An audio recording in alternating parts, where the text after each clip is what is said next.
Pocholo is the founder of Creative Voices Productions. He is a renowned voice artist, motivational speaker, and youth advocate, dedicated to empowering Filipinos through communication. Let's all welcome Mr. Pocholo de Leon Gonzalez. Let's give her a round. Hi! Great day! Sabi niya, great day? Great day! O kasi dapat laging great ang day, di ba? Usually, good morning, tapos bad afternoon, ngayon, init pa. Pero bago ako magsimula, nais kong lahat tumayo. Everyone, please stand up. And I would like you to find a partner. Ayan. So, magharapan kayo ng partner nyo. Now, I would like you to look at your partner. Appreciate his or her beauty. Namnamin mo ang kagwapuan at kagandahan niya. Ayan. Now, I would like you to say something nice to that person. Okay. O, di ba okay, sabihin mo sa kanya, alam mo, tignan mo siya, huwag mo ako tignan. Sabihin mo sa kanya, alam mo, ang swerte-swerte mo. Kasi sa dinami-rami ng maganda at gwapo rito, ako pa ang nakatabi mo. Kaya magmula ngayon, best friend na tayo. Okay, palabahan yung mga sarili nyo. Yan, binubuhay ko lang yung hapon ninyo. Sige, at diyan po nagtatapos ang aming talk. Maraming po salamat. Alright, sige, sa hindi po nakakilala sa akin, okay lang po yun, hindi ko rin kayo kilala, kaya twins lang tayo. Pero, hindi nyo man ako kilala, pero ang boses ko kilalang kilala nyo. Dahil araw-araw sa TikTok, sa YouTube, sa Instagram, narinig nyo to. Wow, talaga? Hindi po, may problema ka ba? Huwag mag-alala. Dito na ang bago ko. Sige. Familiar yung boses ko, di ba? At kung nanonood kayo ng mga cartoons, anime, boses ko yung mga narinig nyo. Siguro yung latest, yung Kaiju number 8, kung alam niya. Tsaka, Amazing Digital Circus.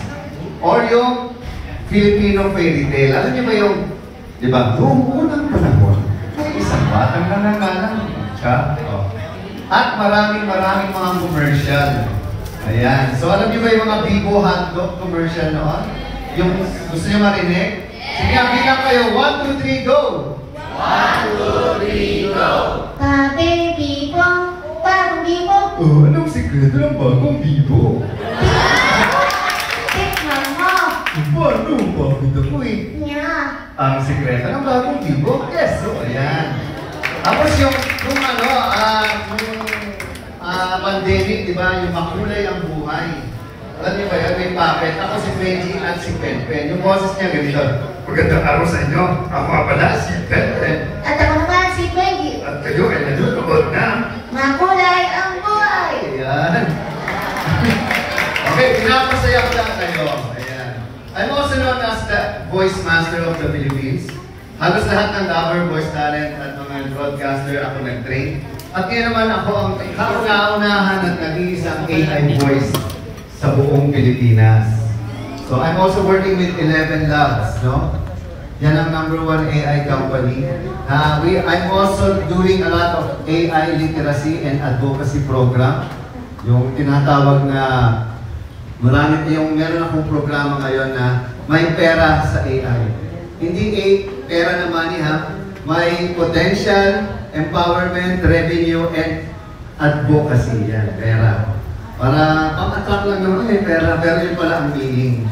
No, at least madaling tandaan. Alam nyo, matagal na rin ako ako rin yung mga gumagawa ng jingle, mga ads, ng mga iba't ibang commercial, mga produkto. At yun naman, mga kandidato. No? So, ito, araw na ito is isang programa din na ginagawa ko noon pa. I'm also the founder of Voice of the Youth Network. Meron kaming VOTE rin, no? Vote of the Youth, di ba? Boto ng kabataan, VOTE. No, yan ang isa sa mga advocacy ko ever since simula kami 1996 pa para ang tinatawag na Voters Education, especially sa youth, no, program. At ako naniniwala kasi isa ako sa mga actually ako ang nagsimula ng podcast sa Pilipinas with Inquirer.net, no? INQ7 pa noon, yung election podcast, election 2006 yata, podcast, no? halos lahat ng mga senatoriable, even presidentiable na interview ko. Ngayon na lang, dumami yung mga podcast na yan eh. Kasi dati hindi naman pinapansin yan. No? At ako naniniwala, kasi malalaman mo kung sino yung tamang iboboto mo, depende sa kanilang background.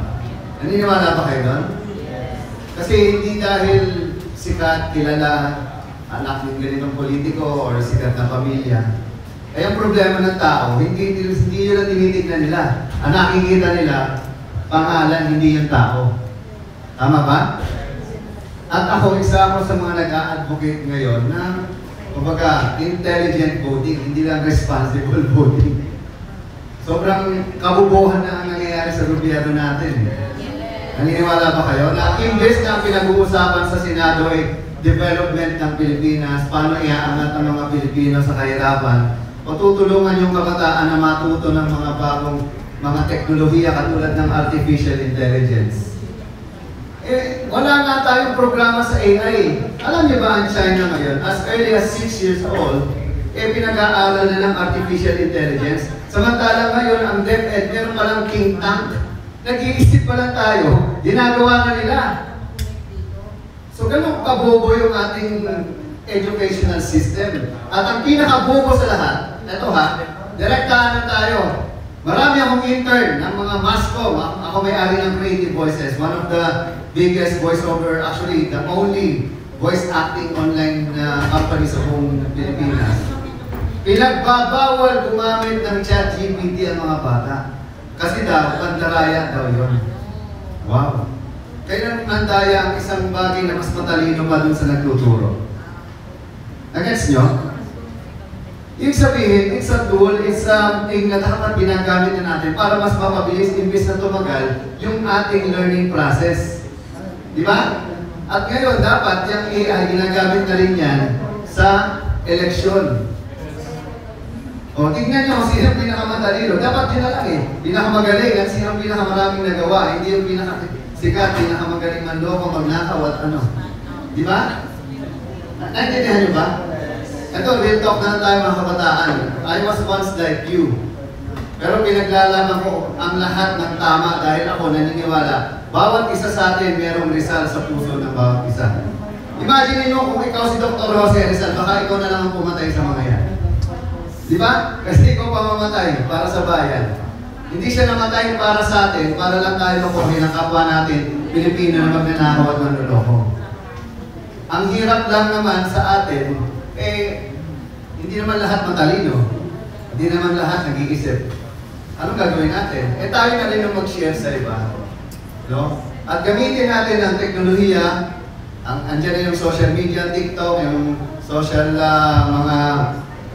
mga websites na yan, Instagram, Facebook, na kayo mismo magsalita. Kasi ako, ginagamit ko ang artificial intelligence ngayon. Ako ang kauna-unahang gumagawa ng avatar sa Pilipinas. So, puntahan niyo yung Facebook ko, tsaka TikTok or YouTube ko, yung The Voice Master. Makikita niyo, hard-hitting talaga ako.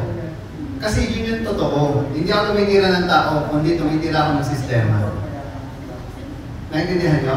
Kung mali ang sistema, mali ang pamamalakad, magsalita kayo, huwag lang hayaan na okay lang yan. Total, mapatapos din niya. O sige, matatapos din naman tayo. Bilang, 2025 na po. So ang sistema natin, 1980s pa rin. Kahit ngayon sa election, makikita nyo, di ba? Parang fiesta. Nagagawang parang laging, anong tawag doon? It's showtime, lahat ng mga political rally nila o mga pangangampanya. Eh wala tayong magagawa, doon masaya Pilipino eh. Kasi very ordinary ang mga Pilipino.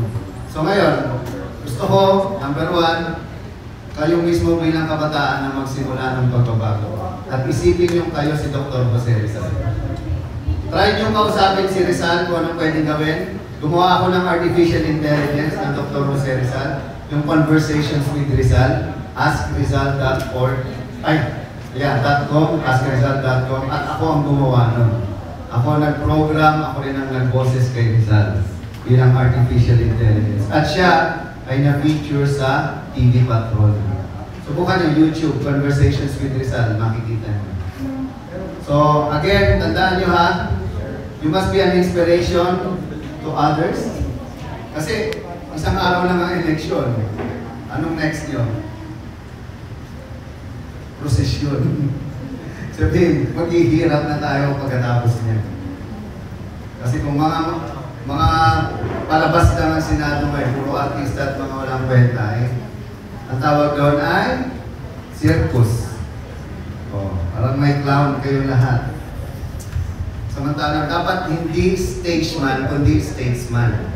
Actually, gumawa ako ng kanta para sa mga botante, boboto ang title. Boboto, boboto, boboto ako. Ang line niya ganito.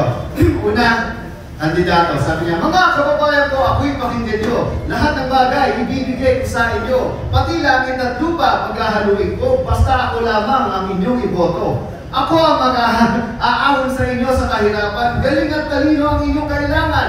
Pangako ko, hindi ako magnanakaw. Subok na ako at hindi ako masisilaw. Sabi naman ng botante, puro na lang pangako, lagi naman napapako, padulasan mo lang ako kahit wala nang reklamo. Kahit na matalino, ang problema ako mismo nagpapabayad sa kandidato para lang sila iboto. Kaya ngayong halalan, ako ay tutunganga, paghihintay lang uli sa inyong mga biyaya. Kaya ngayong eleksyon, ang gagawin ko, boboto, boboto, boboto ako, boboto, boboto, boboto siya, boboto, boboto kayo, boboto, boboto isang to. Maraming salamat.